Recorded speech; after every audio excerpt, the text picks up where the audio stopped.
The espresso machine's hiss punctuated the evening like an angry cat, steam rising and wispy tendrils that disappeared into the dim lighting of Cafe Milano. I wiped my damp hands on the black apron tied too tightly around my waist. My fourth double shift this week, evident in the dark circles beneath my eyes that no amount of concealer could hide. My reflection in the polished chrome of the machine showed a woman I barely recognized anymore. Hollow-shaped, exhausted, invisible to the world except when someone needed their cup refilled. "Order up, Gabby." Tony, our perpetually irritated chef, slammed the bell with unnecessary force, making me flinch.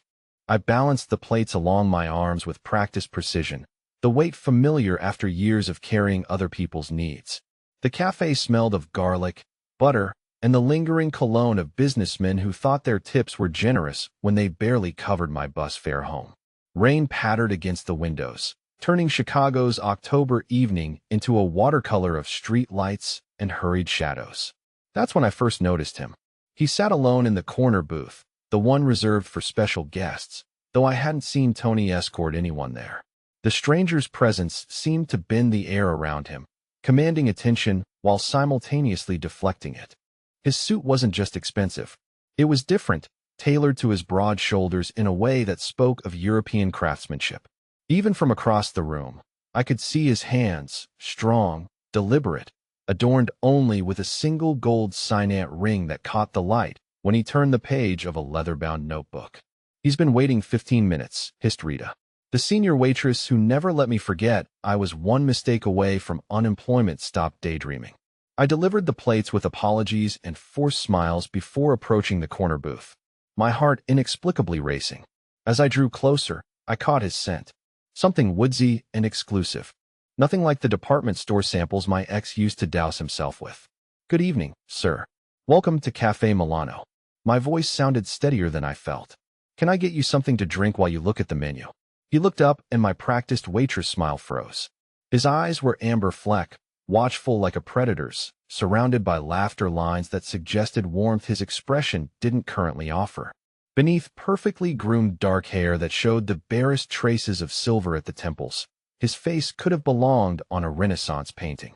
All sharp angles and perfect proportions. "Barolo," he said, his accent subtle but unmistakably Italian. Each syllable deliberate. "Your oldest vintage." I hesitated. "I'm sorry, sir. I'll have to check if Tony keeps it for special occasions." The stranger didn't smile, but something shifted in his expression. "Tell him it's for Domenico." The name rippled through the restaurant, though he'd spoken quietly. I noticed for the first time that Tony was watching our interaction with unusual intensity from the kitchen doorway. The normally loud dining room had subtly quieted. Conversations continuing, but with a new awareness like prey animals sensing a wolf among them.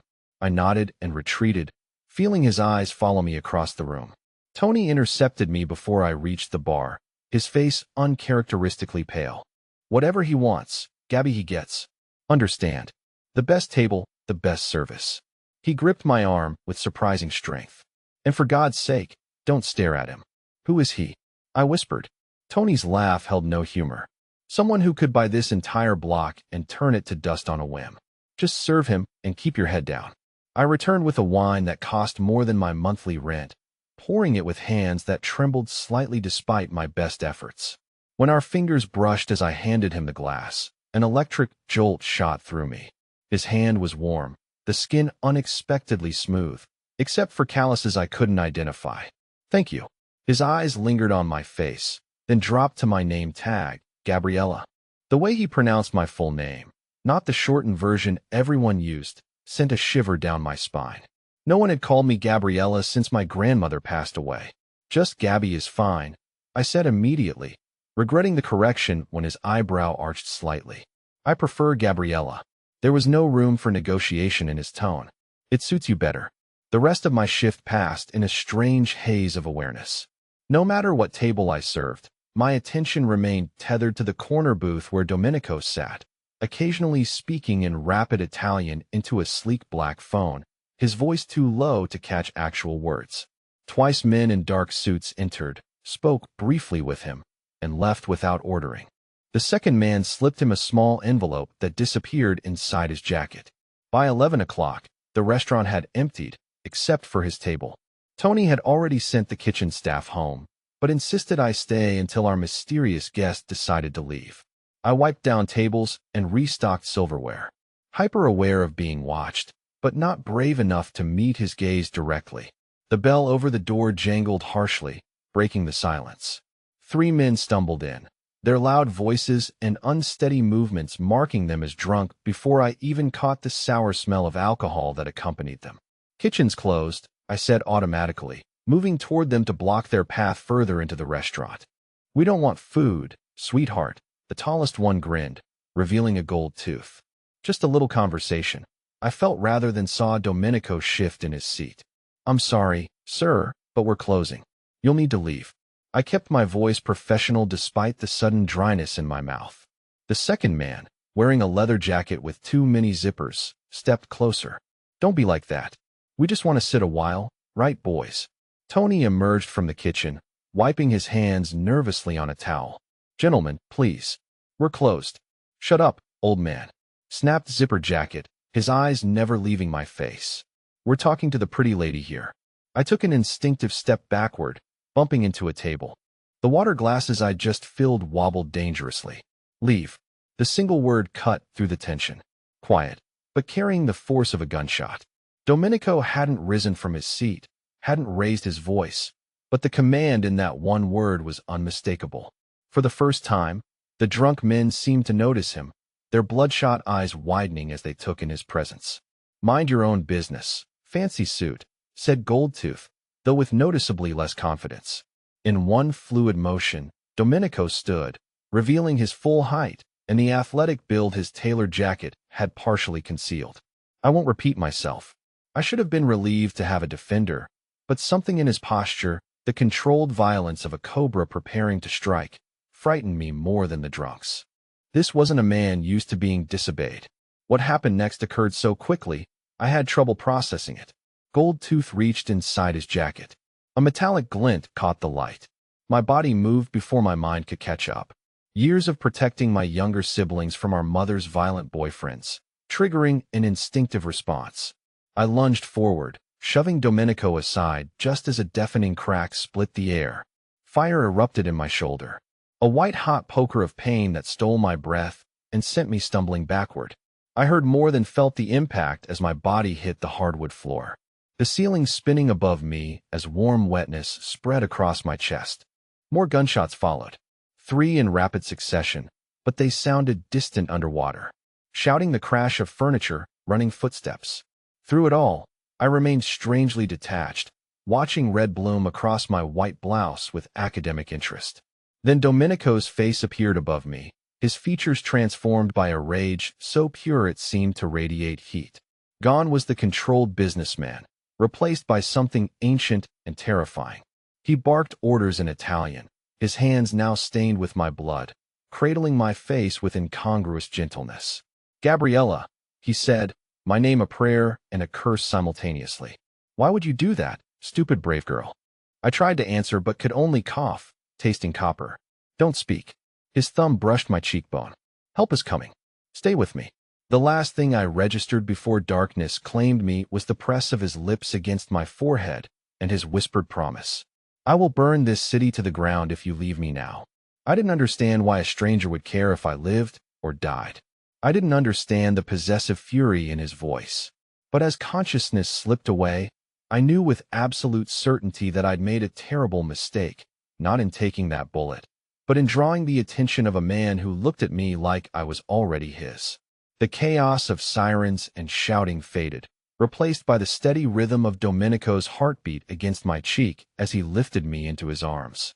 My last conscious thought was that I'd never felt so fragile and so safe at the same time. A contradiction that would come to define my entire existence from this moment forward. I drifted through fragments of consciousness like scattered puzzle pieces. Bright lights, urgent voices, the antiseptic smell of hospital corridors.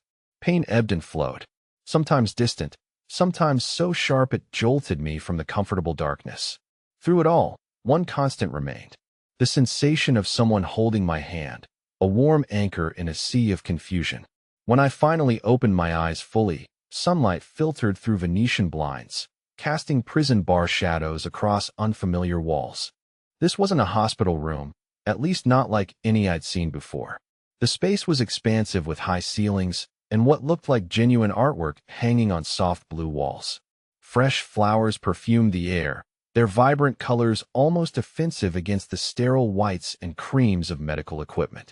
"You're awake." The deep voice startled me. I turned my head, even that small movement sending ripples of pain across my shoulder, to find Domenico sitting beside the bed. He'd exchanged his suit for dark jeans and a simple black button-down with rolled sleeves, revealing forearms corded with muscle and adorned with a single elegant watch. Despite the casual clothes, he radiated the same dangerous energy I remembered from the restaurant. "Where am I?" My voice emerged as a rasp, my throat desert dry.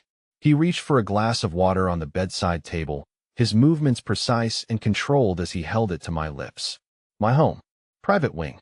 I sipped gratefully, trying to process his words. "Private hospital wing in your house." A ghost of a smile touched his lips. "When you need medical attention as often as my associates do, it becomes a necessary investment." The water caught in my throat as memories flooded back. The gun, the searing pain, the sound of more shots after I fell. "The men who came in," I started, "are no longer a concern." His expression hardened, amber eyes turning to flint. "One is dead. The others will wish they were once they're found." The chill swept through me despite the plush blankets covering my body. The casual way he spoke of violence should have terrified me. Instead, I found myself more disturbed by my lack of horror. "How long have I been here?" 3 days. His jaw tightened. "You lost a significant amount of blood.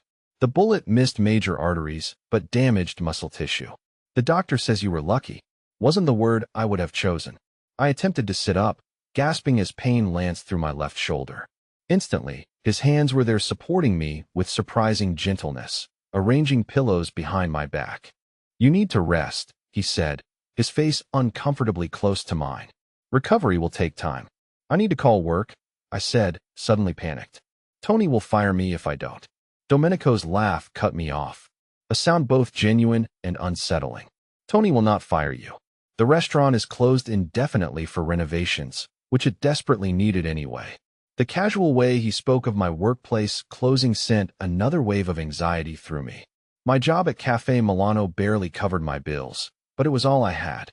"I can't afford to lose that job," I whispered, hating the weakness in my voice. "I have rent due next week and my sister's tuition payment. Your financial concerns are resolved." He said it simply, as though informing me it might rain later. "Your apartment has been paid through the year. Your sister's education is covered. Your mother's medical bills are settled." I stared at him, unable to process what he was saying. How did he even know about my family? About my mother's chronic health problems that had devoured my savings and driven me into debt? "Why would you do that?" My voice trembled between gratitude and suspicion. "You don't know me." Something dangerous flickered in his eyes. "You took a bullet meant for me, Gabriella. In my world, that creates a debt that can never truly be repaid." I didn't know what I was doing, I admitted. It was instinct, precisely why it matters. He leaned forward, his gaze intensifying. "Anyone can perform calculated heroics when weighing potential rewards. True character reveals itself in split-second decisions. You protected a stranger at risk to yourself." His hand moved to my face, fingertips tracing my cheekbone with a delicacy that belied their strength. "Do you have any idea how rare that is?" I wanted to look away, but found myself trapped in his gaze. Up close, I could see flecks of gold in his irises, the faint scar bisecting his left eyebrow, the day stubble darkening his jaw. He was older than I'd initially thought, late 30s perhaps, with fine lines etched by experiences I couldn't begin to imagine. A discreet knock at the door broke the moment. Domenico straightened immediately, his expression closing like shutters. "Enter," he called, voice shifting to something harder. A man in a tailored suit stepped in, nodding respectfully to Domenico before his eyes flickered to me with undisguised curiosity. "Sorry to interrupt, boss. Roberto's here with the information you requested." "I'll be right out," Domenico replied, dismissing him with a slight gesture. The man retreated, closing the door silently behind him. "Boss," I echoed, feeling suddenly small in the large bed. Domenico studied me for a long moment, calculation evident behind his steady gaze. I think you've realized I'm not simply a restaurant patron. Gabriella, who are you? I asked, though I wasn't certain I wanted the answer. He stood, smoothing non-existent wrinkles from his shirt. Rest now. We'll talk more when you're stronger. The firmness in my voice surprised us both. I'm lying in your home, apparently indebted to you for things I never asked for. I deserve to know who you are. For a heartbeat, anger flashed across his features. The instinctive reaction of a man unaccustomed to being challenged. Then, unexpectedly, he smiled. A genuine expression that transformed his face from intimidating to devastating. Domenico Santangelo, he said, inclining his head slightly as though we were being formally introduced at a cocktail party rather than in a sick room. My family oversees certain business interests throughout the Midwest. The deliberate vagueness wasn't lost on me. You're in the mafia. His smile didn't falter, though it took on an edge. Such an American term. We prefer familia. Family. A hysterical laugh bubbled up from my chest, sending fresh pain through my shoulder. I took a bullet for a mafia boss. This can't be happening. And yet here we are. He checked his watch. I must attend to some matters. Matteo will be outside your door if you need anything. Try to rest. Wait, I called as he reached the door. When can I go home? He paused, his back to me, shoulders tensing almost imperceptibly. When it's safe. From what? He turned, his expression unreadable. The men who came to the restaurant weren't random drunks, Gabriella. They were sent by someone who wants me dead. Someone who now knows your face. Cold dread settled in my stomach. Because I helped you. Because you saved me. His voice softened. And in doing so, you placed yourself in a game with rules you don't understand and players who won't hesitate to use you against me. I never asked to be part of your world, I whispered. Few do. His smile held no humor now. Yet here you are regardless. After he left, I sank back against the pillows, mind racing despite the medication dulling my senses. Outside my window lay a manicured garden surrounded by high stone walls. Beyond those walls was my life, modest and struggling, but mine. Somehow, I knew returning to it would be far from simple. Sleep claimed me eventually, dragging me into dreams where I ran through endless corridors, pursued by faceless men, while Domenico watched from the shadows, waiting to catch me when I fell. I woke to darkness, momentarily. Disoriented by the unfamiliar surroundings, a small lamp glowed softly on the bedside table, illuminating a tray with covered dishes. The smell of food made my stomach growl, reminding me I hadn't eaten a proper meal in days. As I reached for the tray, movement in the corner of the room startled me. Domenico sat in a leather armchair, reading glasses perched on his nose as he reviewed documents. He looked up at my movement, removing the glasses in one smooth motion. You should eat, he said, nodding toward the tray. The doctor says you need to regain your strength. Have you been watching me sleep? I asked, unsure whether to be disturbed or comforted by his presence. Not continuously. He set his papers aside. I have a business to run. Right, your business. I couldn't keep the sarcasm from my voice as I uncovered a bowl of what appeared to be homemade soup, steam rising in fragrant tendrils. He observed me with that unnerving stillness. You disapprove of organized crime. Generally, yes. Yet you saved the life of a man you suspected was dangerous. I sipped the soup, rich chicken broth with delicate pasta, buying time to consider my response. I didn't think about it. I saw someone in danger and reacted. Exactly. He leaned forward. Pure instinct, no calculation. It's what makes you exceptional. The intensity in his voice made me uncomfortable. I focused on my soup, avoiding his eyes. I'm not exceptional. I'm a waitress with a mountain of debt and a bullet hole in my shoulder. Not anymore. My spoon clattered against the bowl. What does that mean? He stood, moving to the foot of my bed with that predatory grace that seemed to be his default. It means your life as you knew it is over, Gabriella. Whether you intended it or not, you've been drawn into my world. I don't want to be in your world, I protested. Few choices remain once you've saved a man like me. His hands gripped the footboard, knuckles whitening slightly. There are protocols, expectations. You're now under my protection, which means you're also under my authority. I'm not yours to command, I said, heart racing at the implied threat beneath his words. Something darkened in his expression. Everything in my territory is mine to command. I'm not a thing, I whispered, fear and indignation battling within me. He moved suddenly, circling the bed until he loomed over me, close enough that I could feel the heat radiating from his body. No, you're not a thing. You're infinitely more valuable and more dangerous. Without warning, he sat on the edge of the bed, the mattress dipping under his weight. His hand captured my chin, tilting my face up to meet his gaze. Do you know what happens to people who save the lives of men in my position, Gabriella?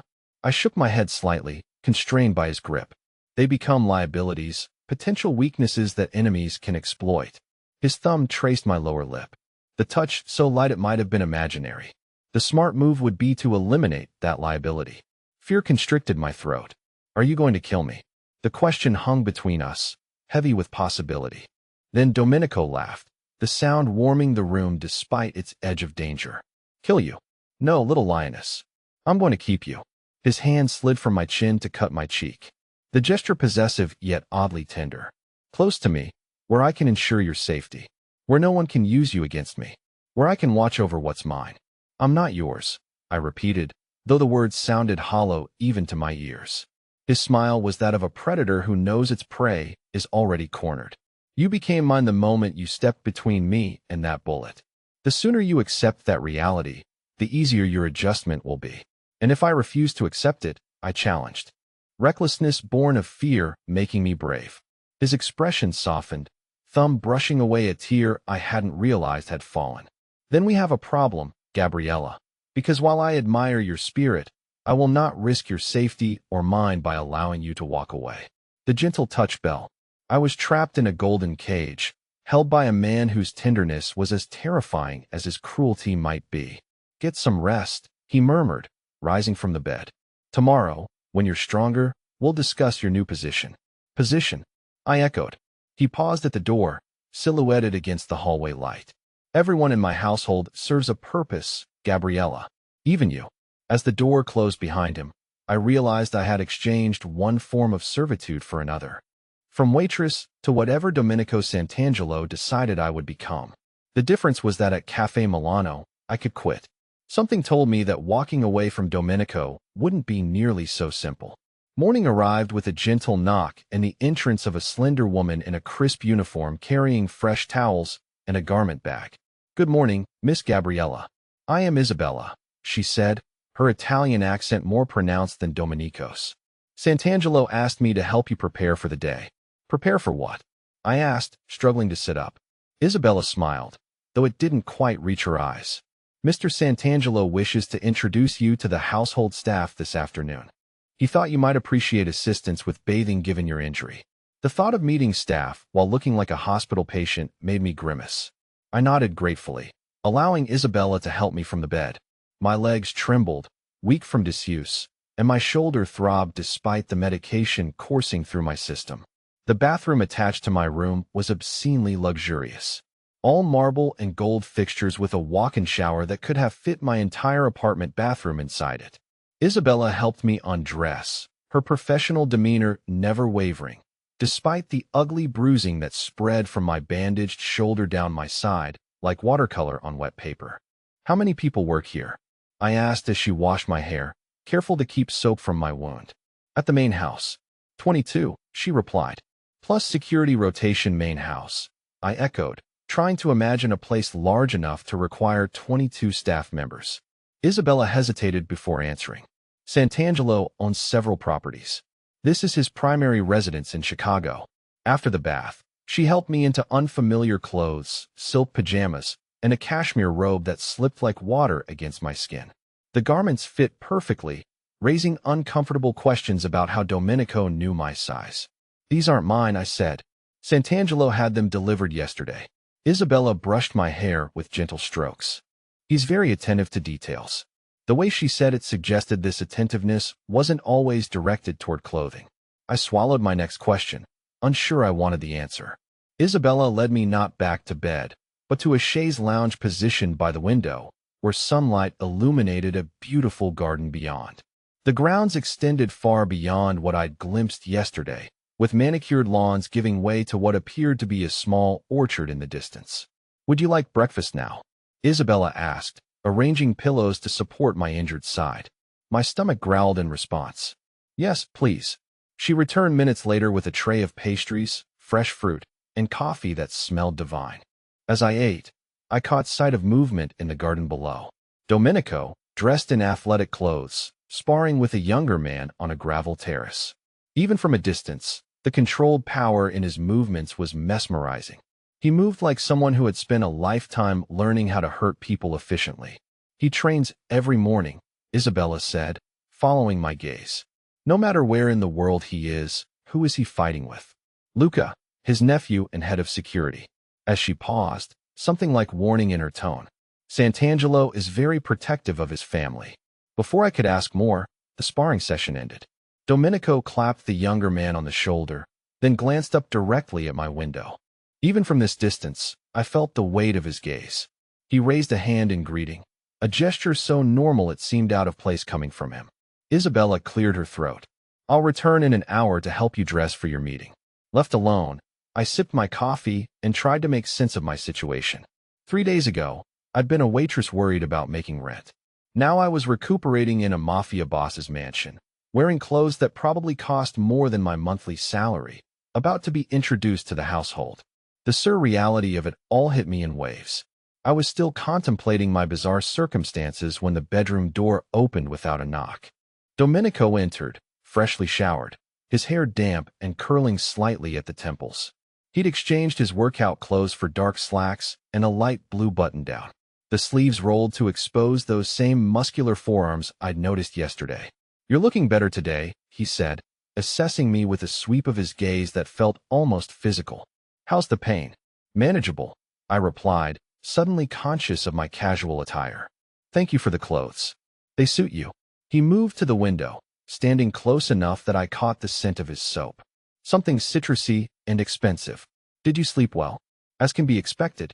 I sat down my coffee cup, needing something to do with my hands. Isabella mentioned you want me to meet the staff. He nodded, still looking out at the garden. They need to know your position in this household. There was that word again, position. And what exactly is my position? He turned to face me, expression unreadable. That depends on you. I don't understand. My enemies believe you're significant to me. He stated this like an irrefutable fact. After what happened at the restaurant, your connection to me has been noted. Whether you like it or not, you're now perceived as valuable or dangerous, depending on who's looking. I swallowed hard because I saved your life. Because you saved my life without knowing who I was. His eyes darkened. If you had known, your actions could be interpreted as serving your own interests. But you didn't know. You acted purely to protect another human being. At great risk to yourself, he moved closer, his presence overwhelming in the confined space. Such selflessness is rare in my world. It makes you both precious and a target. I don't want to be either, I whispered. What you want ceased to matter the moment that bullet entered your shoulder. His voice remained gentle despite the harshness of his words. Now we must deal with what is. And what is that exactly? I asked, unable to keep frustration from my voice. You have 3 options. He counted them off on his fingers. 1. You join my household in an official capacity. Perhaps as my personal assistant, you would have protection, comfort, and my resources at your disposal. What would I have to do as your assistant? I couldn't keep suspicion from my tone. Nothing inappropriate, Gabriella. I don't force women into my bed. Heat flooded my cheeks. I didn't mean you did. He interrupted. And it's a fair concern, but I'm a businessman, not a monster. My assistant manages my schedule, handles correspondence, accompanies me to certain functions. It's a position of trust. And the second option, I asked, eager to change the subject. You leave. His expression hardened. With a new identity, in a new city, under my distant protection. You'd never return to Chicago or contact your family again. My heart stuttered. That's not an option. My sister needs me. My mother would be provided for. He finished. But you'd never see them again. It's the only way to ensure their safety as well as yours. Panic clawed at my throat. You said there were 3 options. Something dangerous flashed in his eyes. The third option isn't really an option at all. If you refuse the first 2, if you attempt to return to your old life without precautions, my enemies will find you. They will use you to get to me, and they will not be kind. The clinical way he described my potential torture or death sent ice through my veins, so I either work for you or disappear forever. Put simply, yes, he reached out, tucking a strand of hair behind my ear with surprising tenderness.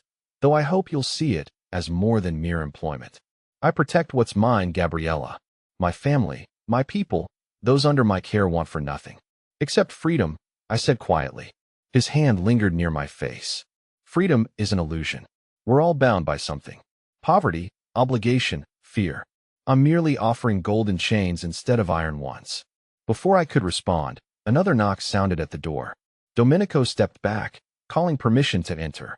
Isabella appeared, arms laden with clothing. Everything is ready downstairs, Mr. Thank you, Isabella. He turned back to me. I'll leave you to dress. Join me in the study when you're ready. Isabella will show you the way.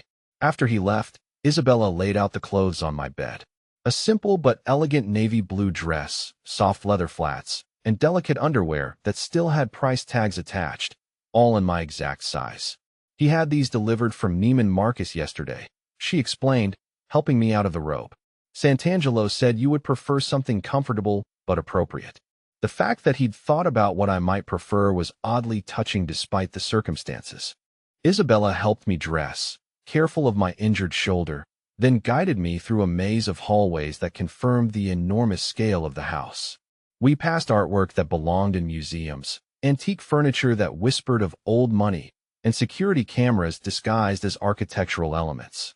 The two guards we encountered nodded respectfully as we passed, their eyes cataloging me with professional assessment. Isabella stopped before a heavy wooden door, knocked once, then opened it without waiting for a response. Miss Gabriella, sir, the study was a testament to masculine luxury, leather furniture, dark wood paneling, and walls lined with books that appeared well-read rather than decorative.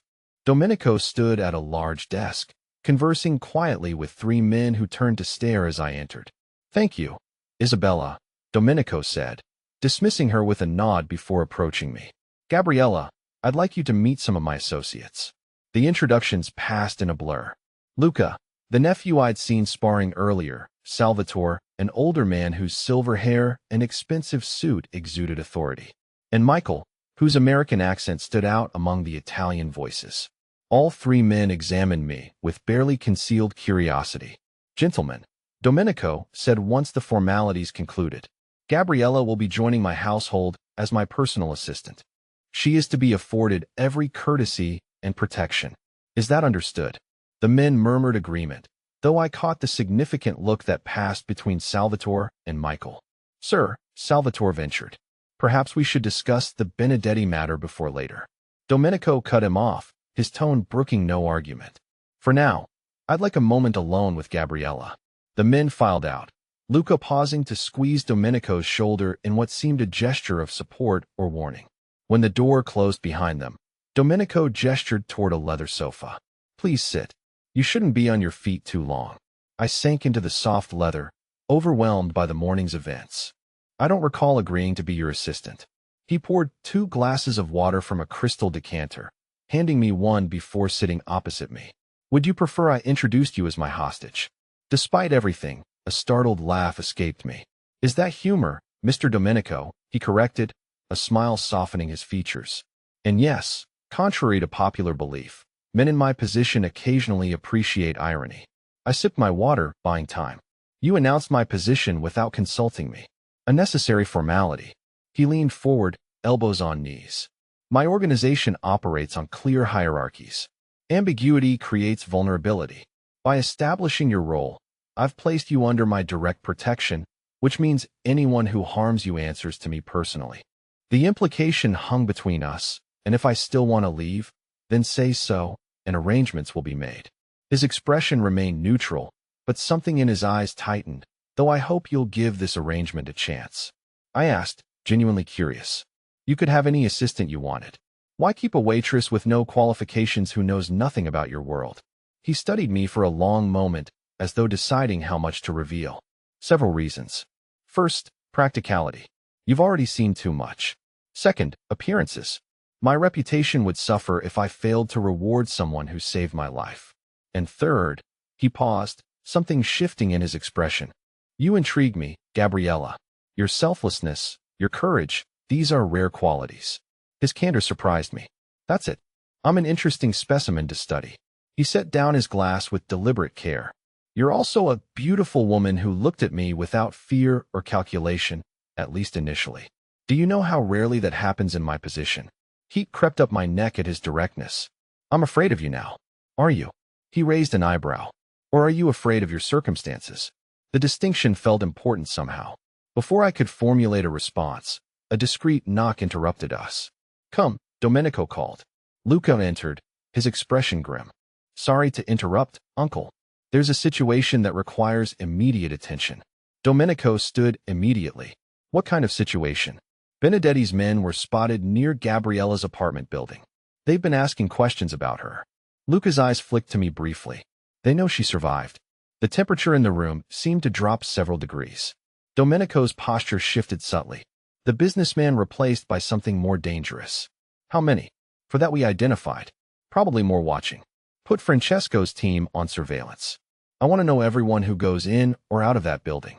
Domenico's voice remained calm, but his hands had clenched into fists. And double security here. No one enters the grounds without my explicit approval. Luca nodded, retreating from the study without another word. Domenico remained motionless for several seconds, staring at the closed door with an expression that sent chills down my spine. Who's Benedetti? I asked, breaking the heavy silence. He turned slowly, his face a careful mask once more. Someone who wants what I have, and that includes me now. The thought made my stomach turn. That includes you. He crossed to a cabinet, withdrawing a leather folder.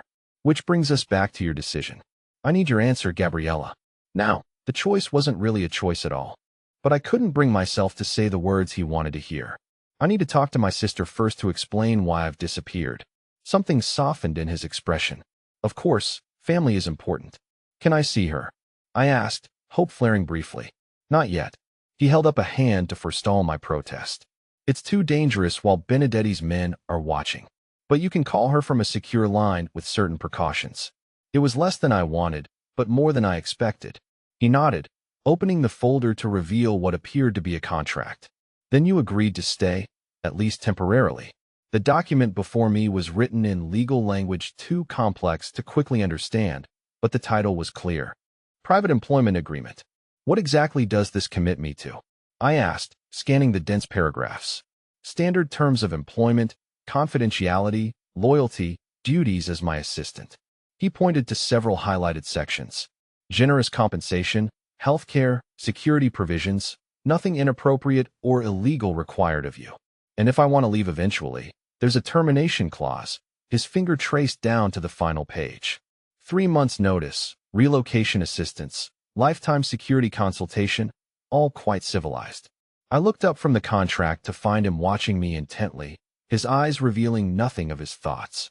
Why are you being so reasonable about this? You could just force me to stay. I could, he acknowledged. But willing loyalty is far more valuable than coerced submission.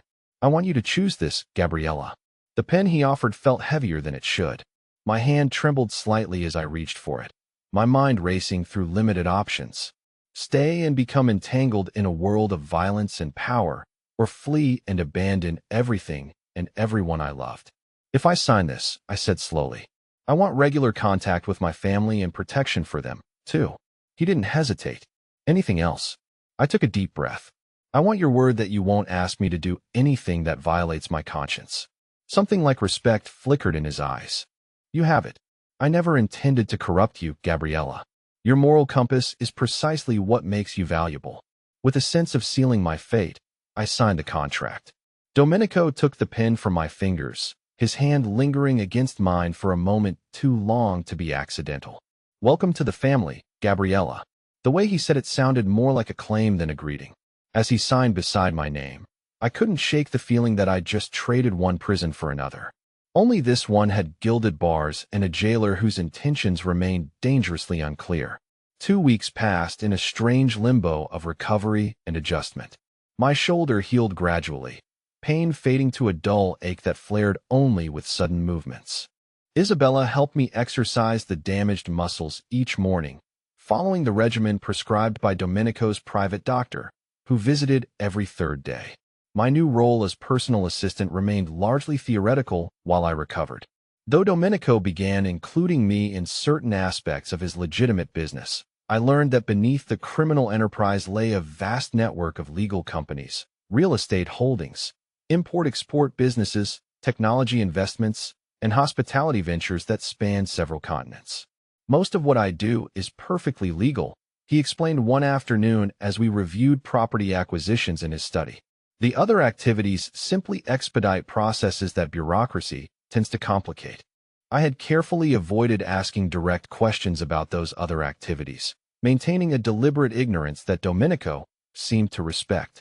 He never discussed violence in my presence, though I occasionally caught fragments of conversations that fell silent when I entered rooms. My promised phone call to my sister happened my third day in the mansion under Domenico's watchful eye. I fabricated a story about a job opportunity with a private client, technically true, if misleading, and promised to visit soon. The relief in Emma's voice had brought tears to my eyes, especially when she mentioned that someone had anonymously paid off our mother's medical bills. "It's like a miracle, Gabby," she'd said, excitement bubbling through the phone line. "Mom can finally get that surgery she's been putting off. The hospital said everything's covered. Past and future treatments." I'd glanced at Domenico, who pretended absorption in his laptop screen while obviously listening to every word. The knowledge that he could grant such life-changing assistance with a single command was both comforting and terrifying. That evening marked my first dinner with Domenico outside my room. He'd insisted I join him in the formal dining room, though he dismissed the staff after they served our meal. "You've been cooped up too long," he said, pouring wine into crystal glasses that caught the candlelight. "Besides, we should celebrate your recovery." "I'm hardly recovered," I replied, gesturing to the sling still supporting my arm.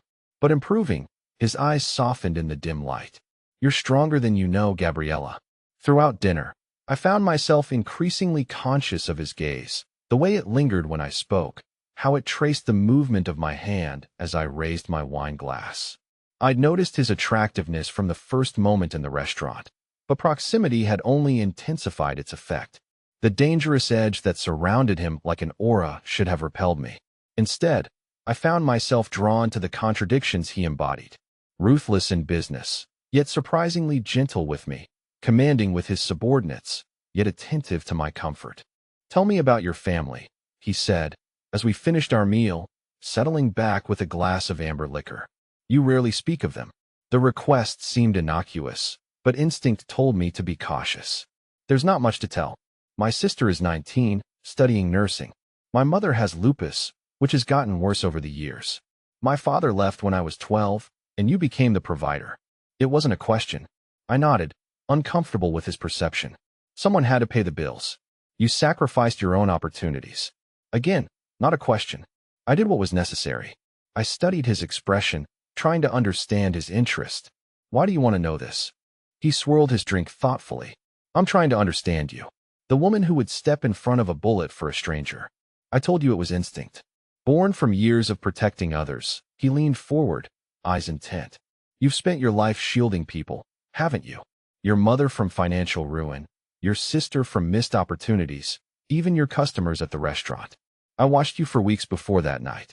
The way you diffused situations, managed difficult patrons, protected the younger staff. My pulse quickened. You were watching me before the shooting."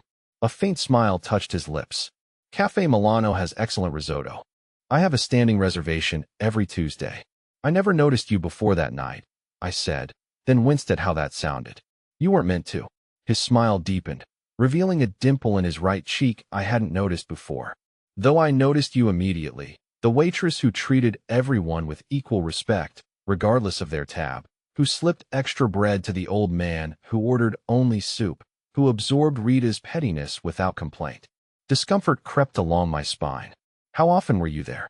"Often enough to know your extraordinary and ordinary circumstances." He set down his glass with careful precision. "Which makes me wonder how extraordinary you might be in extraordinary circumstances."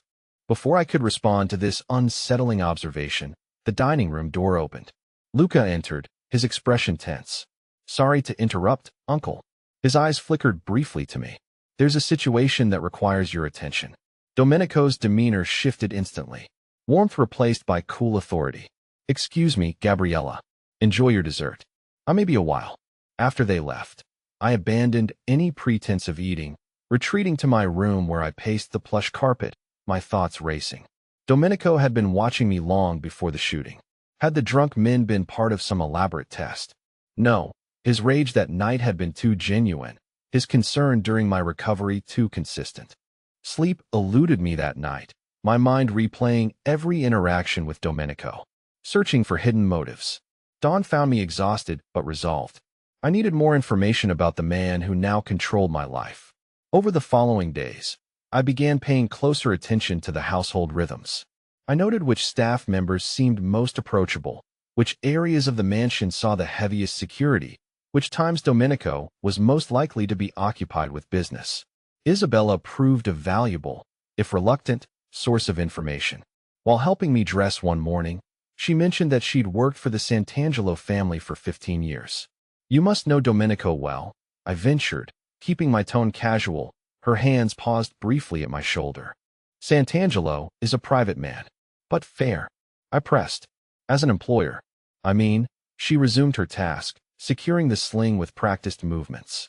More than fair, when my husband became ill 3 years ago, Mr. Santangelo arranged specialists from Europe, paid for experimental treatments, not covered by insurance. Gabrielle is alive because of him. The genuine gratitude in her voice wasn't what I expected. He takes care of his people.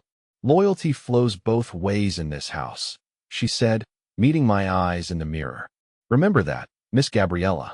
The warning or advice lingered as I made my way to Domenico's study for what had become our morning routine.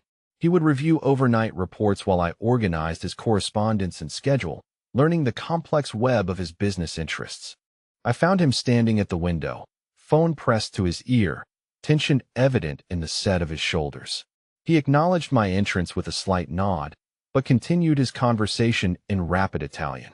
Though I couldn't understand the words, the cold anger in his tone required no translation. When he finally ended the call, he remained silent for several moments, staring out at the garden. Is everything all right? I asked, setting my tablet on his desk. Benedetti's men made another attempt to access your apartment yesterday. His voice was eerily calm. They were dissuaded by my security team. A chill ran through me. He turned, his expression carefully neutral. It means the situation is escalating. Benedetti senses weakness. Because of me. The realization settled like lead in my stomach. Not because of you, he corrected sharply. Because of what you represent. Which is what exactly? He approached slowly, stopping close enough that I had to tilt my head to maintain eye contact. A change in pattern. For years, I've maintained certain boundaries. No attachments outside the family. No vulnerabilities that could be exploited. I'm not an attachment, I protested. I'm your employee. We both know you're more than that, Gabriella. My heart stuttered at his directness. I don't understand what you want from me. Neither do I. The admission seemed to cost him something. Which is precisely the problem. Before I could respond, Luca appeared in the doorway, his expression grim. They found Francesco. Domenico's entire demeanor transformed, a cold mask sliding into place. Abandoned warehouse near the river. He's alive, but barely. They're bringing him in now. Prepare the medical wing. Domenico grabbed his jacket from the back of his chair and called Carmine. Tell him to bring everything. This wasn't a random attack. As he moved toward the door, he paused beside me. Stay in your room until I come for you. Lock the door. Open it only for Isabella or myself. What's happening? I asked, fear closing my throat. His hand brushed my cheek briefly. Nothing you need to concern yourself with. Just stay safe. After he left, I returned to my room as instructed, but anxiety made confinement unbearable. Hours passed with no word. Twice I heard hurried footsteps in the corridor, urgent voices speaking in Italian.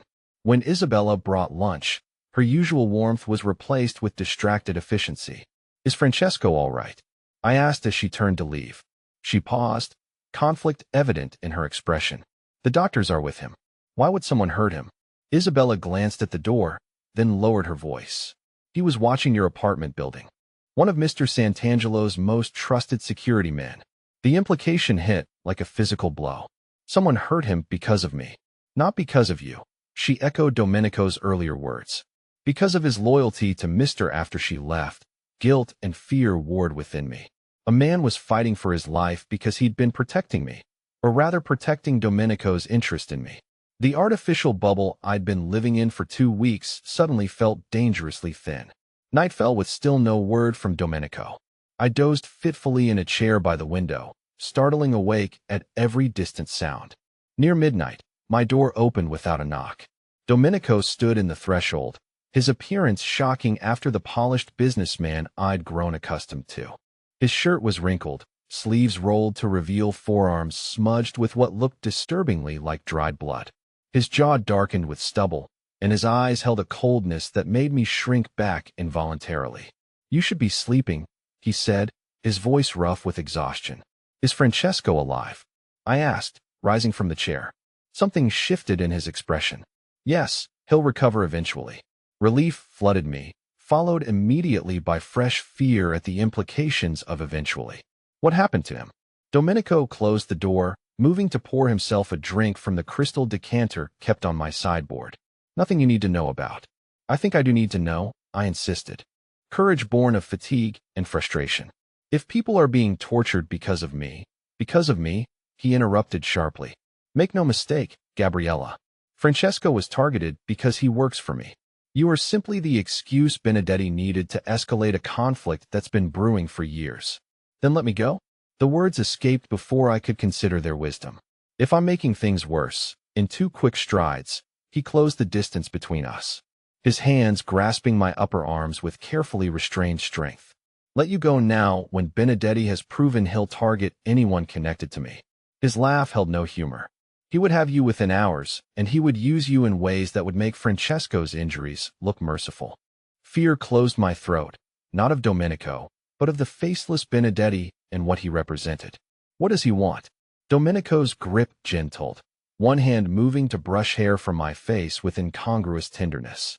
"What all men like him want: power, territory, respect." His thumb traced my cheekbone. "Me broken or dead."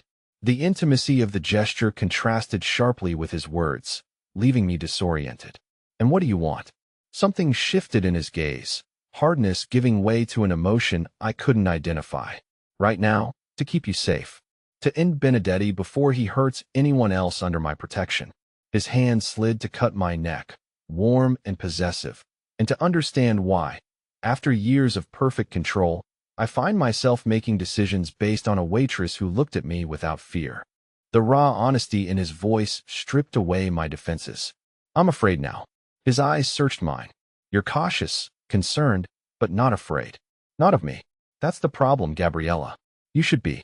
Morning light filtered through the curtains when I woke, momentarily disoriented. Memories of the previous night's conversation with Domenico flooded back. His blood-stained appearance, the intensity in his eyes when he'd told me I should fear him.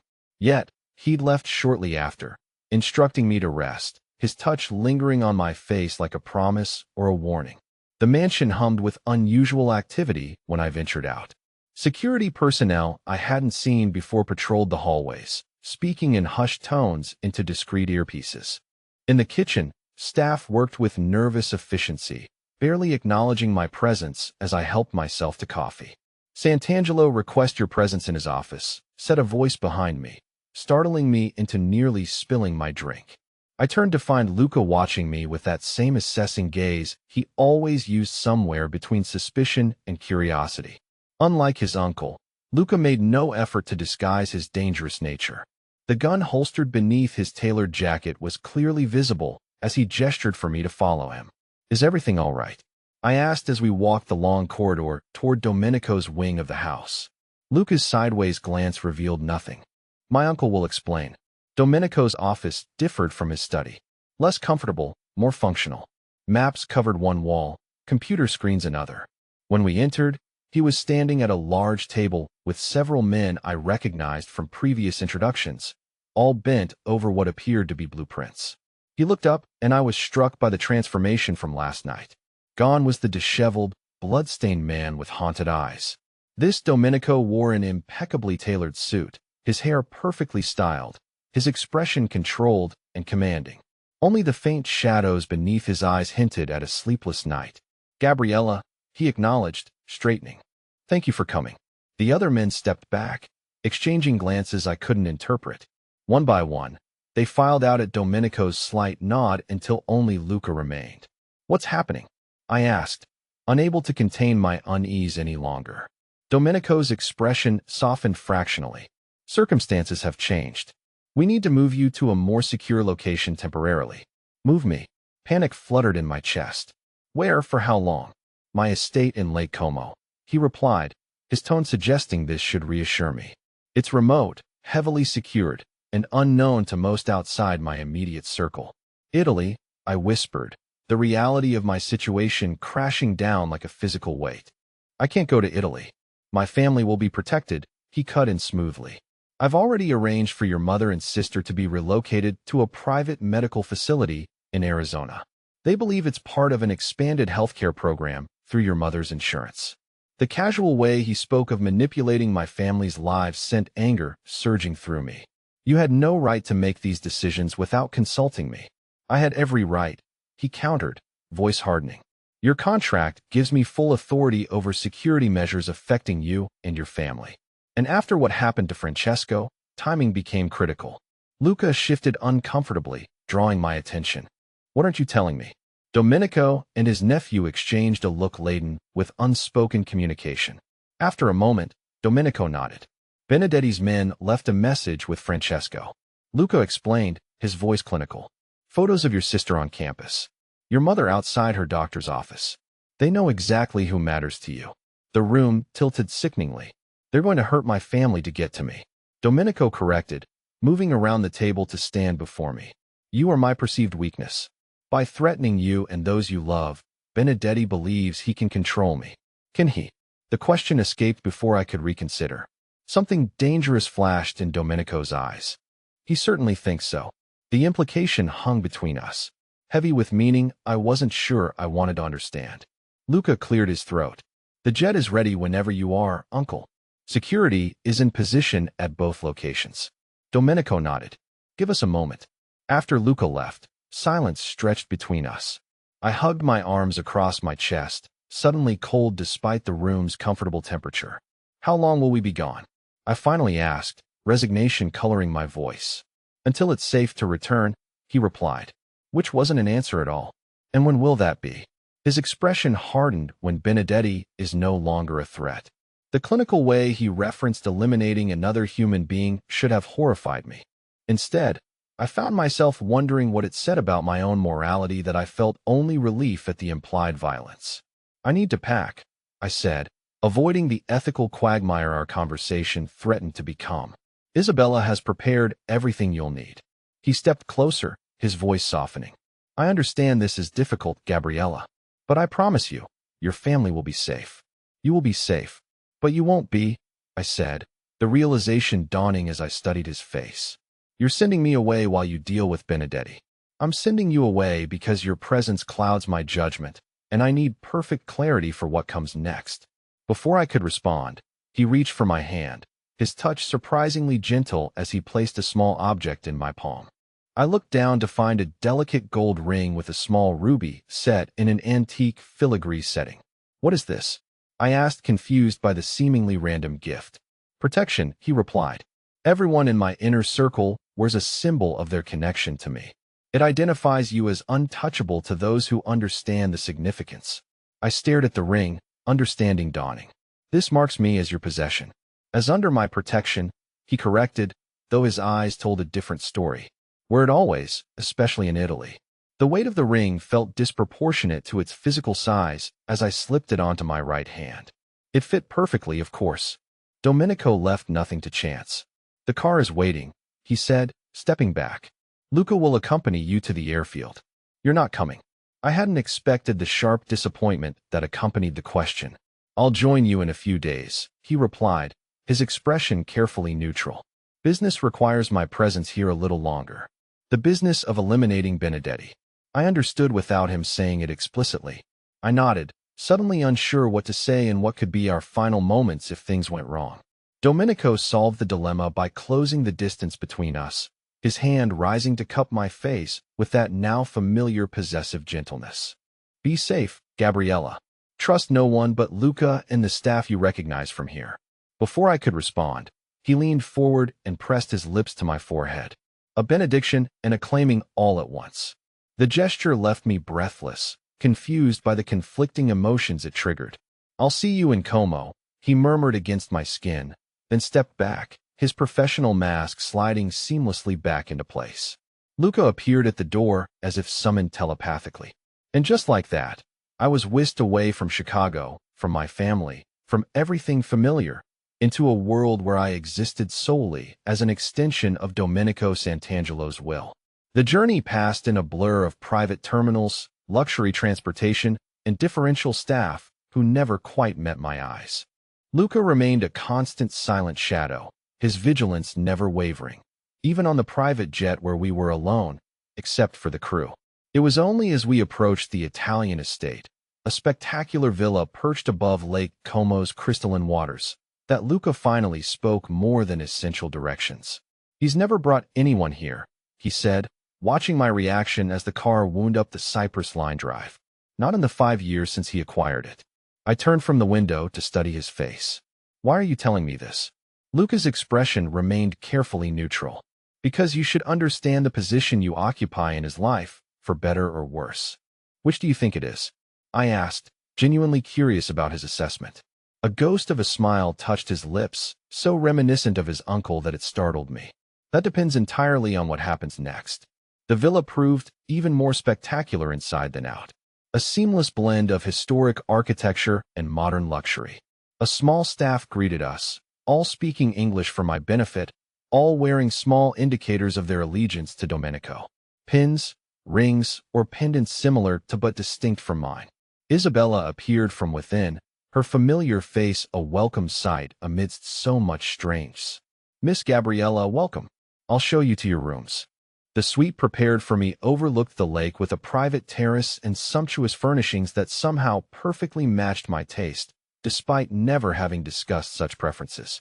My clothes, a mix of familiar items from my apartment and new pieces in the same style, had been unpacked and arranged in a walk-in closet larger than my entire bedroom in Chicago.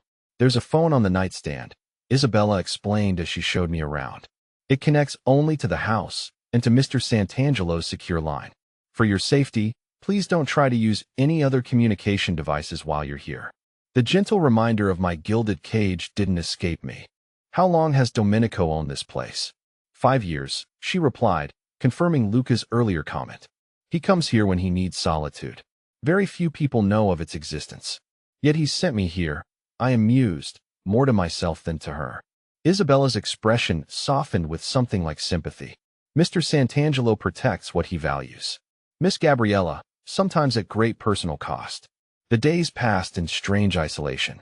The estate grounds were extensive but thoroughly secured, allowing me limited freedom to explore gardens and shoreline paths under the watchful eyes of security personnel who materialized whenever I ventured outdoors. Books, films, and art supplies appeared in my rooms. Thoughtful distractions I recognized as Domenico's doing. Each evening, the phone would ring precisely at 8 o'clock. Domenico's voice thousands of miles away would inquire about my day, my comfort, my needs, everything except what I truly wanted to know. When would this exile end? On the 4th night, the pattern changed. No call came at 8. By 10, anxiety had me pacing the terrace, imagination conjuring increasingly terrible scenarios involving Benedetti and Domenico's fate. Just after midnight, as I finally prepared for bed with resignation, a commotion outside drew me to the window. Headlights swept the driveway as several vehicles approached. Security personnel materialized from the darkness. Positions alert but not alarmed, suggesting expected arrivals rather than threats. I slipped on a robe over my nightgown and ventured into the hallway, drawn by voices speaking rapid Italian downstairs. Isabella appeared from her quarters, hair disheveled from sleep. "Return to your room, Miss Gabriella," she urged, her expression tense. "Please, is it Domenico?" I asked, already knowing the answer. Before she could respond, the front door opened below, and I leaned over the balustrade to see Domenico himself enter, flanked by Luca and 2 security men I recognized from Chicago.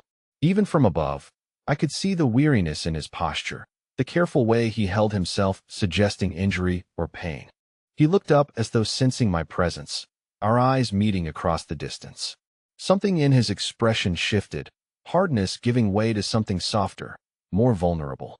Without a word to his companions, he moved toward the stairs.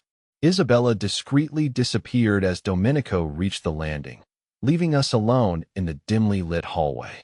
Up close, the evidence of what he'd been doing was unmistakable. A healing cut across his cheekbone, bruising at his temple, knuckles raw and scabbed. He'd changed from his usual impeccable suits to dark clothing that concealed whatever other injuries he might carry. "You should be sleeping," he said, echoing his words from nights ago in Chicago. "Is it over?" I asked, ignoring his gentle rebuke. Yes, that single syllable contained multitudes. Finality, victory, cost. I didn't ask for details, uncertain whether my reluctance stemmed from moral qualms or self-preservation. "Were you hurt?" I reached toward the cut on his face, stopping just short of touching him. "Nothing serious." He captured my hand, his thumb brushing over the ruby ring he'd given me. "You're still wearing it. You told me to." I reminded him. "And do you always do as you're told, Gabriella?" "Rarely," I admitted. "But this seemed important to you." "It was." His voice softened as he tugged gently on my hand, drawing me closer. "It means more than you know to see it on your finger." We stood in silence, the weight of unspoken words hanging between us. So much had changed in the weeks since that night at Cafe Milano. I had changed. My understanding of the world and my place in it transformed by proximity to this dangerous, complicated man. "What happens now?" I finally asked, the question encompassing far more than our immediate future. Domenico's free hand rose to cut my face, thumb tracing my cheekbone in that now familiar gesture. "Now we have choices, Gabriella. Real ones, not forced by circumstance or threat." "What choices?" I whispered, pulse quickening under his touch. "You can return to Chicago to a life not unlike your old one, but with my protection, ensuring your comfort and safety from a distance." His eyes held mine, searching. "Or you can stay with me, not as my employee or my ward, but as something more." The offer hung between us, tempting and terrifying in equal measure. "And if I choose to go back, then I'll respect your decision." The words clearly cost him, belied by the tightening of his fingers against mine. "Though I would hope you might permit me to visit occasionally." "And if I stay?" I asked, already knowing my decision, but needing to understand what it meant. Instead of answering with words, he closed the remaining distance between us. His lips found mine with gentle pressure that quickly gave way to something more demanding, as my response encouraged him. The kiss deepened, his arms drawing me against him with careful attention to his injuries, yet unmistakable possession. When we finally parted, both breathless, he pressed his forehead to mine. "If you stay, you accept all of me, Gabriella, the businessman and the monster. I won't pretend to be something I'm not." "I don't want pretense," I whispered, fingers tracing the line of his jaw. "I want truth between us, even when it's difficult." His smile transformed his face, years falling away as relief, and something dangerously close to joy replaced the guarded control I'd grown accustomed to. "Then stay. Choose me, knowing exactly who and what I am." In that moment, standing in the hushed hallway of a villa overlooking moonlit waters, I made my choice, not from fear or obligation, but from the recognition of something rare and precious forming between us, a connection forged in violence and danger, yet evolving into something that might, with care and honesty, become love. "I choose you," I said simply. "All of you." His arms tightened around me, the embrace of a man who had faced death and returned victorious to claim what he considered his, as his lips found mine once more. I understood that in saving Domenico Santangelo that night in the restaurant, I had not lost my freedom. I had found a different kind, one where protection and possession, danger and devotion, existed in perfect, complicated balance. The bullet that had brought us together had changed everything, marking the end of one life and the beginning of another. Not as victim and savior, nor captor and captive, but as equals joined by choice and circumstance. A waitress and a mafia boss finding in each other the missing pieces neither knew they sought until fate intervened with gunpowder and possibility. The weeks that followed passed like a dream wrapped in silk and shadows. My days found their rhythm in the Villa Como, each morning beginning with Isabella bringing coffee to my terrace as sunlight painted the lake in shades of gold and azure. The estate revealed itself slowly, like a lover sharing secrets. Hidden gardens where lemon trees grew in neat rows, their fragrance mingling with jasmine that climbed ancient stone walls. A library containing books in 4 languages, many bearing Domenico's margin notes in precise handwriting. The wine cellar where bottles from centuries past rested in temperature-controlled silence. Domenico proved a patient teacher, introducing me to the legitimate empire that formed the foundation of his power. We spent mornings in his study reviewing quarterly reports from his technology investments, afternoon meetings with architects planning hotel renovations in Prague and Barcelona. His business acumen impressed me more than his dangerous reputation ever could. He spoke 3 languages fluently, understood market trends with an intuition that bordered on prescient, and commanded respect from men twice his age who flew across oceans to seek his counsel. "You have excellent instincts," he said one Thursday as we reviewed acquisition proposals for a chain of boutique hotels in Tuscany. His fingers traced columns of numbers while I sat beside him, close enough to catch that woodsy scent that had captivated me that first night. "This property in Siena, what concerns you about it?" "The debt-to-equity ratio seems high," I replied, surprised by my own confidence. "And the local tourism board mentioned plans to restrict commercial development in the historic district. It could affect future expansion." He smiled, that genuine expression I'd learned to treasure. "Precisely my thoughts. You see patterns others miss, Gabriella. It's a rare gift." These moments felt like glimpses of the man beneath the reputation. Domenico without the weight of command, simply brilliant and unexpectedly gentle. He encouraged my questions, welcomed my opinions, treated my inexperience as curiosity rather than weakness. When I struggled with financial terminology, he patiently explained concepts until they crystallized in my mind. When I suggested alternative approaches, he listened with the same attention he afforded his highest-ranking associates. The evenings belonged to us alone. Dinner served in the villa's smaller dining room. Intimate conversations over wine selected from his private reserve. He shared stories of his childhood in Sicily, the grandmother who taught him to read ancient Latin texts, the uncle who showed him how to assess a man's character from his handshake. I told him about Emma's dreams of becoming a pediatric nurse, my mother's quiet strength through years of illness, the small apartment where we'd built a life from scraps of hope and stubborn determination. These conversations revealed the complexity beneath his controlled surface. Domenico Sant'Angelo was many things: ruthless businessman, protective patriarch, dangerous man in a dangerous world. But he was also someone who remembered the names of his staff's children, who anonymously funded scholarships at 3 universities, who kept photographs of his late parents in a silver frame beside his bed.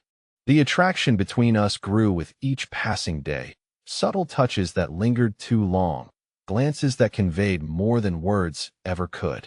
His hand guiding me through doorways, fingers brushing against the small of my back. The way he watched me read, amber eyes tracking the movement of my lips as I worked through contracts in Italian with dictionary assistance. How he'd stand close when explaining business concepts, his breath warm against my ear as he pointed to specific clauses. The tension became almost unbearable, electric current humming between us whenever we occupied the same space. I found myself cataloging details about him with embarrassing intensity. The way his jaw tightened when he was thinking, how his hands moved with unconscious grace whether he was signing documents or simply reaching for his coffee cup. The rare moments when his carefully constructed composure slipped, revealing flashes of hunger that made my pulse quicken and my cheeks warm. It was Emma who forced me to confront the reality of my situation during our weekly video call. The secure connection Domenico had arranged allowed us to speak freely, though I remained careful about revealing too much about my circumstances. She'd grown comfortable with my absence, assured by the story of my temporary relocation for work and delighted by our mother's miraculous improvement in health. "You look different," she said during our 4th conversation, her nursing students I'm missing nothing despite the screen between us. "Healthier, yes, but there's something else. You're glowing, Gabby." "I'm just well rested," I deflected, conscious of Domenico's presence in his adjacent office. "The walls here aren't thin, but sound carries in old buildings." "Don't try to fool a woman who's spent the last year studying behavioral psychology," Emma laughed. "That's the glow of a woman who's falling in love. So tell me about him." "There's no him," I protested weakly. It's just work, Emma. Interesting work with challenging people.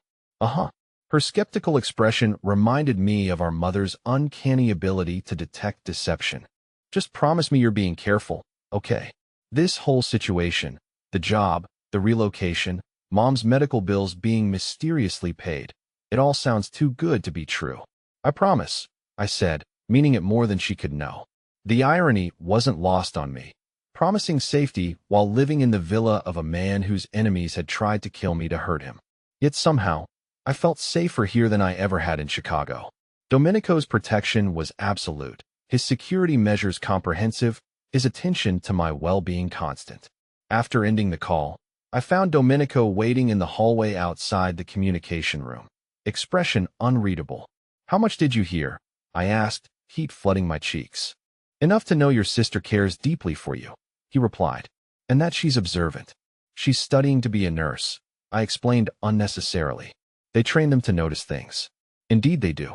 His thumb traced my cheekbone, that gesture I'd grown to crave. "Does it trouble you? What's happening between us?" The direct question caught me off guard, though I should have expected it. Domenico dealt in honesty, even when the truth was complicated. I considered deflecting, offering some safe response that would maintain the careful distance we'd been pretending existed. Instead, I chose truth. "Yes, it troubles me. Not because I don't want it, but because I do. Too much. This wasn't supposed to happen, was it?" His smile held a sadness I didn't fully understand. "No, Gabriella, this wasn't supposed to happen. For either of us." That night, I lay in my impossibly comfortable bed staring at the ceiling, mind racing despite the late hour. The villa settled around me with the ancient creaks and sighs of a building that had housed centuries of secrets. Through my windows, moonlight painted silver paths across the lake's surface, beautiful and serene. Everything about this place should have felt peaceful, yet I found myself restless, aching with wants I barely understood. The soft knock at my door came near midnight. I knew who it would be before I opened it, my heart already racing in anticipation. Domenico stood in the hallway, dressed in sleep pants and a simple black t-shirt that revealed more of his physique than his usual tailored suits. His hair was mussed, as if he'd been running fingers through it, and his eyes held the same restless energy I felt. "I couldn't sleep," he said simply. "Neither could I admitted, stepping back to let him enter. He moved to the French doors leading to my terrace, gazing out at the moonlit landscape. For several minutes we stood in silence, the space between us charged with unspoken possibilities. "This complicates everything, you know," he said without turning around. "I know. My world isn't kind to the people I care about. Enemies see vulnerability in affection, opportunities in love. By wanting you, I put you in greater danger." "I'm already in danger," I pointed out. "Has been since the moment I took that bullet." He turned then, crossing to where I stood beside the bed. His hands framed my face with that careful gentleness that belied their strength. "But this is different. This makes you not just a liability to be managed, but a treasure to be protected. Do you understand the distinction?" "I think so," I whispered, though the intensity in his voice sent shivers through me. His thumb traced my lower lip, the touch feather-light, yet searing. "I've spent 15 years building walls, maintaining distance, never allowing anyone close enough to matter. You shattered those defenses without even trying." "Domenico," I started, but he silenced me with the gentlest pressure of his finger. "Let me finish. You deserve to know what you're choosing if you stay. My world operates by rules that don't exist in yours. Loyalty is absolute, betrayal is answered with blood, and those I claim as mine live under my protection but also under my authority. If you accept me, truly accept me, you accept all of it. The darkness as well as the light." The weight of his words settled between us. This wasn't a romantic declaration, but a warning, an offering of truth before I made a choice that couldn't be undone. I thought of Emma's concern, my mother's gentle wisdom about being careful with my heart. I thought of my small apartment in Chicago, my simple life of predictable struggles and modest dreams. Then I looked at the man before me, dangerous and powerful and unexpectedly tender, whose hands trembled slightly as he awaited my response. "I accept you," I said, the words emerging with certainty that surprised us both. "All of you. The businessman and the monster, the protector and the predator. I choose this, Domenico." I choose you. The transformation in his expression was immediate and profound. Relief, desire, and something deeper, more possessive flooded his features. His control, that iron discipline I'd witnessed in every interaction, finally cracked. Mia cara, he murmured, the Italian endearment rolling off his tongue like a prayer. Then his mouth was on mine, gentle at first, almost reverent, before passion overtook restraint. The kiss consumed us both, weeks of carefully maintained tension finally finding release. His hands tangled in my hair, while mine explored the solid warmth of his chest through the thin cotton of his shirt. When we broke apart, both breathing hard, I saw my own wonder reflected in his amber eyes. "Are you certain?" he asked, forehead pressed against mine. "Once we cross this line, there's no returning to what we were before." "I'm certain," I breathed, and meant it completely. What followed was acclaiming as gentle as it was thorough. Domenico worshipped my body with the same focused intensity he brought to everything else, learning every response, every sensitivity, every sound I made. His hands and mouth mapped territories no one else had ever explored with such reverence, such devastating skill. When we finally lay entwined in the pre-dawn darkness, my head on his chest and his fingers tracing lazy patterns on my shoulder, I understood that everything had indeed changed. This wasn't simply physical intimacy, but a fundamental shift in the balance of power between us. I was no longer under his protection. I was his, completely and irrevocably. The days that followed took on new meaning. Domenico's touches became more frequent, more possessive. A hand at my waist during business meetings, fingers intertwined with mine as we walked the villa's gardens.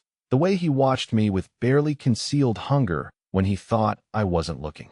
The staff noticed the change immediately, their deference now tinged with something approaching awe. Isabella's knowing smile, Luca's careful nod of approval, the way the security teams straightened whenever I passed. I was still learning to navigate this new dynamic when Domenico surprised me with an announcement that shifted everything again. "Your family is coming here," he said over breakfast one crisp October morning. "Emma and your mother. I've arranged for them to spend the weekend at the villa." I nearly choked on my espresso. "My family. Here. Is that a problem?" he asked mildly, though I caught the slight tension around his eyes. "No, it's just," I struggled for words. "They don't know about us. About any of this. Emma thinks I'm working for some mysterious private client, and my mother believes I'm on a temporary assignment. What am I supposed to tell them about why they're visiting an Italian villa owned by a man whose name they don't even know?" Domenico's smile held a hint of that dangerous charm I'd first witnessed at Cafe Milano. "Leave that to me, cara mia. Your family deserves to meet the man who intends to make you permanently happy." The casual way he spoke of permanent intentions sent my pulse racing. We hadn't discussed the future beyond vague acknowledgments of our deepening connection. Hearing him speak with such certainty about our relationship filled me with equal parts joy and terror. Their arrival 3 days later proved to be an exercise in controlled chaos. Emma emerged from the car with the wide-eyed wonder of someone seeing fairy tale luxury made real, while my mother maintained her characteristic composure despite obvious amazement at the villa's grandeur. Domenico handled the introductions with masterful grace, presenting himself as a successful businessman who'd recognized my potential and offered me opportunities to grow professionally. He spoke warmly of my intelligence, my integrity, my invaluable contributions to his enterprises. Nothing he said was technically false, but the careful omissions created a picture of respectable employment rather than the complex reality of our relationship.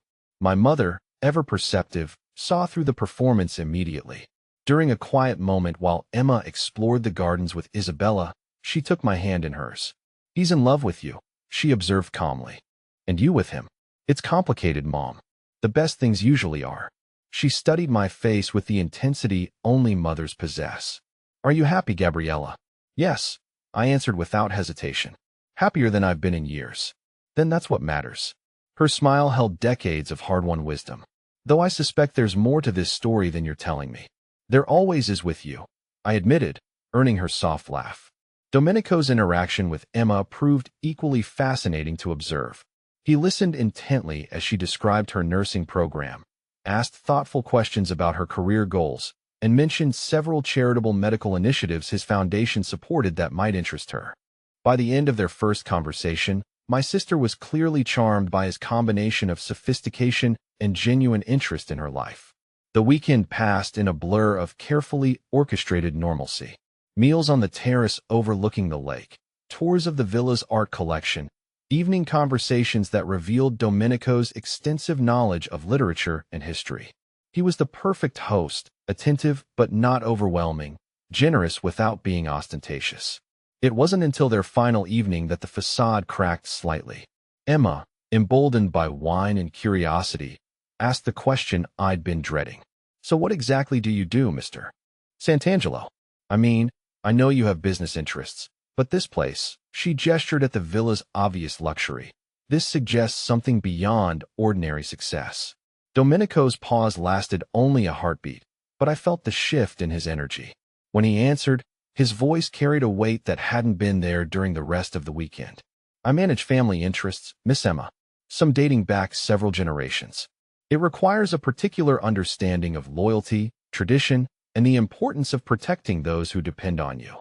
The careful phrasing wasn't lost on my mother, whose slight intake of breath suggested she'd grasped implications that sailed over Emma's head. But before anyone could ask follow-up questions, Isabella appeared to announce that coffee and dessert were served in the main salon. Later, as my family prepared for bed in the villa's guest wing, my mother pulled me aside once more. "Be very careful, Gabriella," she whispered, her hands gripping mine with surprising strength. "Whatever world he comes from, it's not one that easily lets people leave." "I know, Mom, but I'm not planning to leave." Her eyes searched mine, seeing more than I'd intended to reveal. "Then love him well, but never forget who you are. Promise me." "I promise." Their departure the next morning left me feeling unsettled, as if I'd been playing a role for so long I'd forgotten my real identity. Domenico found me on my terrace hours later, staring at the lake without really seeing it. "They suspect, don't they?" I said without turning around. "Your mother does, certainly. Emma might, though she's choosing to trust rather than investigate."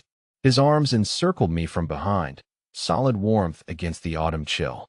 "Does it trouble you, keeping truth from them?" "Yes, but I understand why it's necessary. They can't know what they don't know, for their own protection." "Precisely." His lips brushed my temple. "The less they understand about my world, the safer they remain. It's better this way." I leaned back against his chest, drawing comfort from his presence. "But it also means I can never fully share this life with them. There will always be barriers, secrets, careful omissions. All relationships require compromise, Kara. The question is whether what we gain justifies what we sacrifice." That night, as I lay in Domenico's arms listening to his steady breathing, I thought about compromise and sacrifice, about the choices that had led me to this moment. 6 weeks ago, I'd been a struggling waitress worried about rent payments and my mother's medical bills. Now I lived in luxury beyond my wildest dreams, protected by a man who commanded empires and whose touch set my soul on fire. The cost was my old life, my independence, my ability to exist without constant awareness of danger and deception. The gain was love of an intensity I'd never imagined possible, security I'd never known, and a future filled with possibilities I was only beginning to understand. As Domenico stirred beside me, pulling me closer in sleep, I made peace with the exchange. Some bargains were worth any price, and this man, this dangerous, complicated, impossibly tender man, was mine. The weeks that followed brought new challenges and deeper integration into Domenico's world. He began including me in higher-level meetings, introducing me to associates whose names I'd only heard whispered.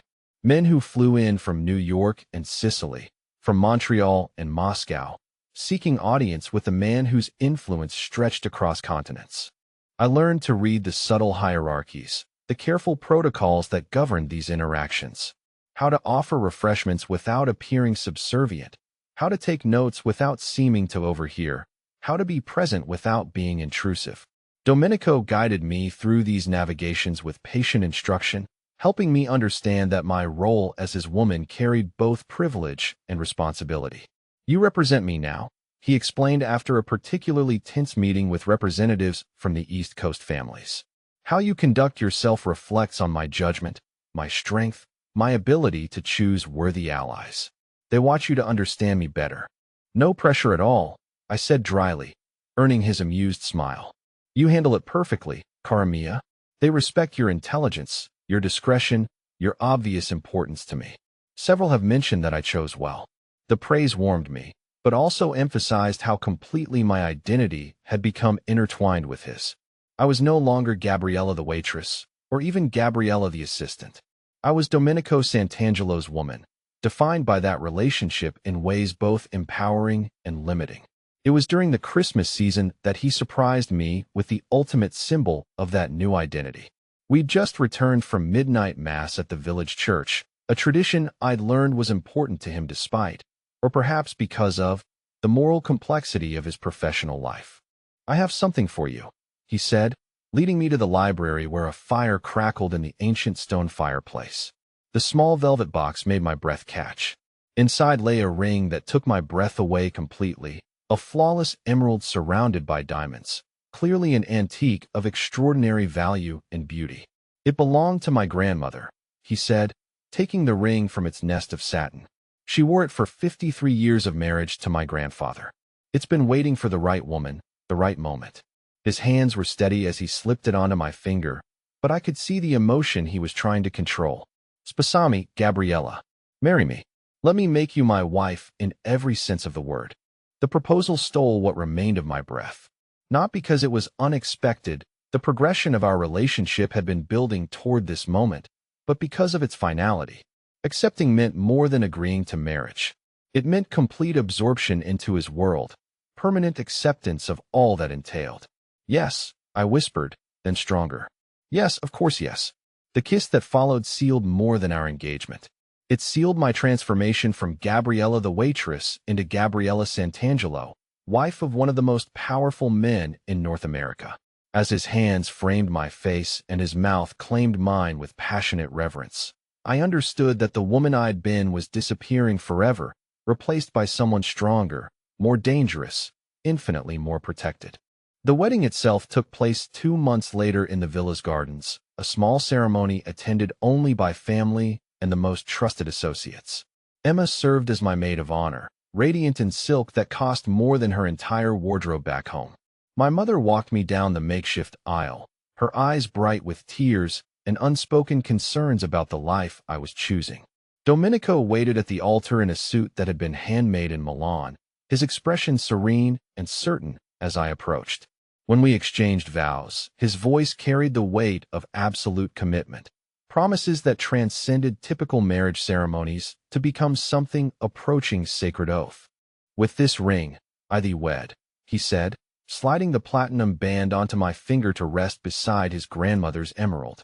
With my body, I thee worship. With my life, I thee protect. You are mine now, Gabriella, as I am yours, until death and beyond. The intensity of his words, the finality of his commitment, left me breathless as I spoke my own vows. But as the priest pronounced us husband and wife, as Domenico's lips claimed mine before our assembled guests, I felt the last of my reservations disappear. This was right, this choice, this man, this future we would build together. The reception that followed revealed the scope of Domenico's world more clearly than ever before. Associates who'd flown in from around the globe offered congratulations and gifts of staggering value. A Monet from the Montreal family, a vintage wine collection from the Sicilians, jewelry that belonged in museums from representatives of the old country families. As Mrs. Santangelo, I found myself the center of attention in ways that both thrilled and terrified me. Women whose husbands commanded criminal enterprises across 3 continents sought my friendship. Men who'd killed without hesitation treated me with deference approaching reverence. Children of this shadow aristocracy were presented for my blessing, as if marriage to Domenico had granted me some mystical authority. Through it all, my husband remained close, his hand at my back, his presence a constant reminder that I was protected, cherished, claimed completely. When the evening wound down and our guests departed for various private jets and armored cars, we were finally alone as a married couple.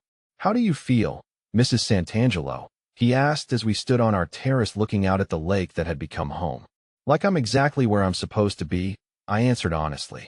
like everything that came before was just preparation for this. His arms encircled me from behind, solid warmth against the February chill. Even knowing what you've given up, your independence, your old life, your family's ability to truly understand your choices. I leaned back against his chest, drawing strength from his presence. I haven't given anything up, Domenico. I've traded up. Traded struggle for security, loneliness for love, uncertainty for a future with the man I adore. His laugh rumbled through his chest. Ti amo, Gabriella Santangelo. More than I thought possible, more than is probably wise for a man in my position. Ti amo Anchio. I replied in the Italian I'd been learning, earning his pleased smile. Now and always. As we stood there wrapped in each other's arms, looking out at the moonlit lake that sparkled like scattered diamonds, I thought about the journey that had brought us to this moment. From that bullet-shattered night at Cafe Milano to this perfect evening as his wife. Every choice had led me deeper into his world until I couldn't imagine existing anywhere else. I was no longer the exhausted waitress who'd once barely made rent. I was Gabriella Santangelo, wife to a king of shadows, protected and cherished and completely, irrevocably his. The transformation was complete, the choice made final, the future ours to write together. Whatever challenges lay ahead, whatever enemies might seek to test our bond, whatever prices this life might yet demand, I would face them at Domenico's side. For better or worse, in power and in peril, until death do us part, we belong to each other completely.